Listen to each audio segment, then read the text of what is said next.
আবার আসবো ভোট দিতে চাপবে কিরকম গো তোমরা? হ্যালো বন্ধুরা, সবাই কেমন আছো? আশা করি সবাই অনেক অনেক ভালো আছো। তো আমিও অনেক ভালো আছি। তো ভিডিওটা এখান থেকেই কন্টিনিউ স্টার্ট করলাম। ভিডিওটা তোমরা কন্টিনিউ দেখতে থাকো। তো এখন যাব কোথায়, ব্লগটা দেখলেই তো তোমরা বুঝতে পারবে। এখন রেডি হয়ে টোটোতে বসছি, আর বর্মশাই সামনে বসছে। এপাশে সিটটা ছোট ছিল বলে। আর এই দেখতে পাচ্ছ, এটা আমাদের জাগ্রত মনসা মাতার মন্দির। এখানে একটু প্রণাম করে নিলাম, তারপর একটু যাচ্ছি। বর্মশাই সামনে বসলো, তারপর এই দেখো নেমেই পড়লাম। নেমে পড়ে পয়সা দিলাম, দেখতেই পাচ্ছ। তারপর বাসে বসে গেছি। বাসে বসে কোথায় যাচ্ছি, ভিডিওটা কন্টিনিউ দেখো, তো তাহলেই তো বুঝতে পারবে যে কোথায় যাচ্ছি আমরা। তারপরে এখন এখানে এসেই পৌঁছেই বাস থেকে নেমেই ভীষণ পরিমাণে খিদা পেয়ে গেছে। খেয়ে নিলাম ঘুগনি মুড়ি। খেতেও কিন্তু দারুণ লাগছিল ঘুগনি মুড়িটা। আমি বললাম, কাকু তাড়াতাড়ি দাও, তাড়াতাড়ি দাও, জোর খিদা পেয়েছে। কাকু বললো ঠিক আছে। তারপর সেখান থেকে খেয়ে দিয়ে মাংস দোকানে চলে এলাম।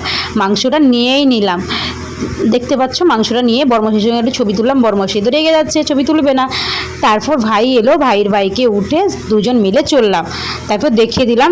ও ভাই সামনে বসছিল, বড় বউ মাঝখানে বসছিল, আর আমি সাইডে বসছিলাম। ভয় তো ভীষণই লাগছিল, কিন্তু আর কি করব, যেতে তো হবে।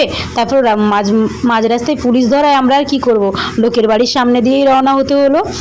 যে পুলিশের বুদ্ধি বেশি না মানুষের বুদ্ধি বেশি, সেটাই হচ্ছে কথা। দেখতে পাচ্ছ, আমরা এখন পুরো লোকের বাড়ির মাঝখান দিয়ে যাচ্ছি। হ্যাঁ, ভালোও লাগছে যে ভাই ভাই কত বুদ্ধিমান, দেখেছো, জানে এইসব রাস্তাগুলো দেখে দেখে রেখেছিল বলে তো আমরা যেতে পারলাম। তারপর যাই, কখন কখন পৌঁছাবো বলেই দিই। শ্বশুরবাড়ি যাচ্ছি, গ্রামের শ্বশুরবাড়ি, ভাইয়ের বাড়ি, কাকুর বাড়ি পৌঁছে যাব। প্রায় প্রায় আর একটু খালি বাকি, তারপর তো পৌঁছে যাব। আর চারিদিকে দেখতে পাচ্ছ বন্ধুরা, কতটা ঘন জঙ্গল। আমার তো দেখেই গা শিউরে যাচ্ছে। এই দেখতে পাচ্ছ, এটা আমার শ্বশুরবাড়ি যেতে রাস্তা পড়ে। চারিদিকে খড়ির জঙ্গল। বাবা, মনে হচ্ছে একটা সিনেমার মধ্যে যেন চলে এসেছি। কত সুন্দর চারিদিকের পরিবেশটা। কিন্তু রাত্রিবেলা এলে বন্ধুরা ভীষণ পরিমাণে ভয় লাগবে, যেতেই পারবো না মনে হচ্ছে। এদিকে মনে হয় ধান চাষ হয়, আর এগুলো সব যেগুলো দেখতে পাচ্ছ এগুলো বলছে খড়ির চাষ। আমি তো এই নিয়ে দুবার গেলাম, তো আমার খুবই ভালো লেগেছে। কিন্তু একটু ইচ্ছা ছিল এখানে দাঁড়িয়ে একটা রিলস বানানোর, কিন্তু বড়মশাই তো না বললো, ওই জন্য পালিয়েই এলাম। তারপর সবাইকে একটু দেখিয়ে দিচ্ছি, দেখো বড়মশাই। আমি বললাম তাকাও তোমাকেও একটু দেখিয়ে দিই। বড়মশাই বলছে যখন হাত থেকে ফোনটা পড়বে না তখনই বুঝবে। যাই হোক, আমার তো অনেক সাহস, সেই জন্য আমি একটু ভিডিও করে নিলাম। তারপর বাড়ি চলে এলাম। বাড়ি পৌঁছেই এই দেখতে পাচ্ছ, আমার ভলু সোনাকে দেখতে পেয়ে গেছি। এই দেখো ভলুকে একটু ভলু ভলু বলে ডাকলাম, আদর করলাম। প্রথমে তো চিনতেই পারছিল না, তারপর এমন চিনলো, ও আমাকে ছাড়তেই চাইছিল না। যাই হোক, আমার ভলুকে সবাই একটু দুহাত ভরে আশীর্বাদ করে দিও, ও যেন সুস্থ থাকুক, ভালো থাকুক, এটাই চাই আমি। তো ভলু আমার ভীষণ কিউট। ভলুকে দেখেছো, গাল টিপে দিচ্ছি। ভলু পরপর চিনতে পারছে। তারপর যাই হোক, আমরা তো খেয়ে দিয়ে বেরিয়েই পড়েছিলাম। এত বৃষ্টি এলো, আর কি বেরোনো যায়। আর সঙ্গে আছে ভলু, মনটা তো চাই না যেতে। তারপর আর কি করব, আমি ভলু আর সবাই মিলে এখানে বসে বৃষ্টির মজা নিচ্ছিলাম। আর আমি ভলুকে বলছিলাম, তুমি কি আমার বাড়ির নিতিন বউ? ও নিতিন বউ। তাকে তো পুরো বউর মতন আমি করে শাড়ি পরিয়ে দিয়েছিলাম। ভলু হচ্ছে আমাদের ছেলে, আমি তার হচ্ছে জেম্মা। যাই হোক, আমি তো জেম্মা হয়ে গেছি। আমার তো খুবই ভালো লাগছে। আর এটা হচ্ছে আমার ভলু, সবাই দেখে নাও। এই দেখো, ভাইও আমাদের সঙ্গে যাবে বলে বেরিয়ে পড়েছিল। আর এত বৃষ্টি কী করে যাব বলো।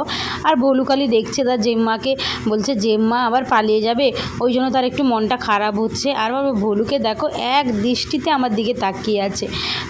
দেখো, ভলু তো আমার ভলু। এই দেখো ভলু বলে তাকে আদর করে দিচ্ছি। পুরো বউ লাগছে ভলুকে। যাই হোক, বৃষ্টি থেকে আমি বললাম ভলুকে নিয়ে যেতে। তারপর বৃষ্টিটা কত সুন্দর হচ্ছিল। গ্রামের বৃষ্টি দেখতে কার কার ভালো লাগে অবশ্যই একটা কমেন্ট করে বলো। আমার তো গ্রামের বৃষ্টি দেখতে খুবই ভালো লাগে। কত মুষলধারে বৃষ্টি হচ্ছিল, একদম কি বলবো। তোমাদেরকে বৃষ্টিটাও দেখালাম। দেখতে পাচ্ছ, এই বৃষ্টিতে কি যাওয়া যায় কোথাও? আর বাস ডাকছিল ভীষণ পরিমাণে। আমরা তো বেরোলামই।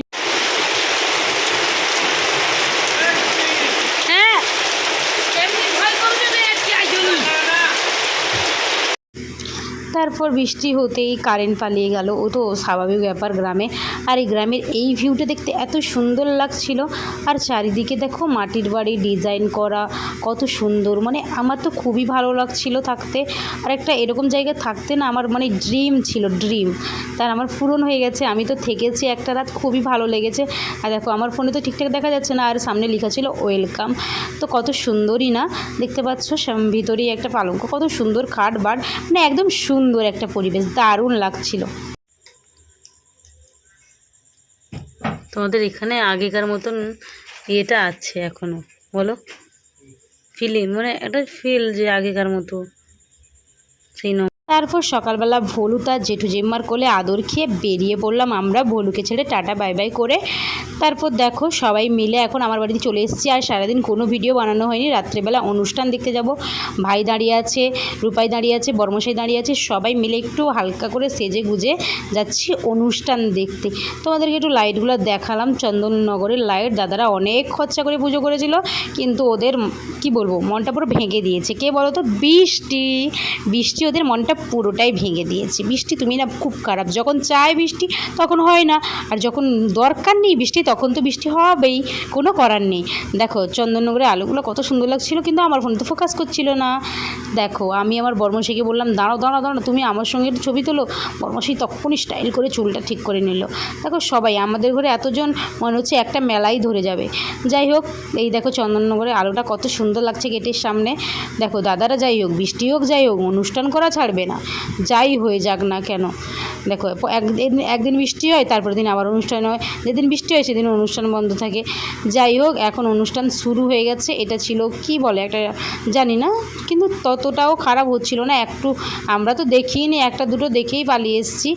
যাই হোক, আর কি বলবো, আর একটু খালি দেখতেই তো হবে, বাড়ির পাশে অনুষ্ঠান দাদারা করছে, দেখবো না? এটা একটা কথা নাকি? দেখতেই পাচ্ছ ঘোষক দাদা কি বলছিল, আমি এখন মনে নেই, যা বলছিল বলুক। আর আমরা বাড়ি ভরে যাব, ওই জন্য তাড়াতাড়ি করে চলে এলাম। তোমরা ভাবছো তো যে সকালবেলা উঠে খুশির সঙ্গে ভিডিও করছি, শ্বশুরবাড়ি যাবো যে, কিন্তু যেতে পারলাম না। কেন যেতে পারলাম না সেটা পরবর্তী ব্লগে বলবো। দেখো আমার কি হয়েছিল না হয়েছিল, কেন যাইনি সেটা তো বলবোই। আর দেখতে পাচ্ছ খুশি তো খুবই দুষ্টুমি করছিল, আর ওকে সামলানো তো মানে নাজেহাল অবস্থা। যাই হোক, আজকের ভিডিওটা যদি ভালো লাগে অবশ্যই লাইক, কমেন্ট, সাবস্ক্রাইব, আর পাশে থাকা বেল আইকনটি অবশ্যই ক্লিক করে দিও, যাতে তোমরা পরবর্তী ভিডিওগুলো আমার দেখতে পারো। টাটা বাই বাই, দেখা হচ্ছে পরবর্তী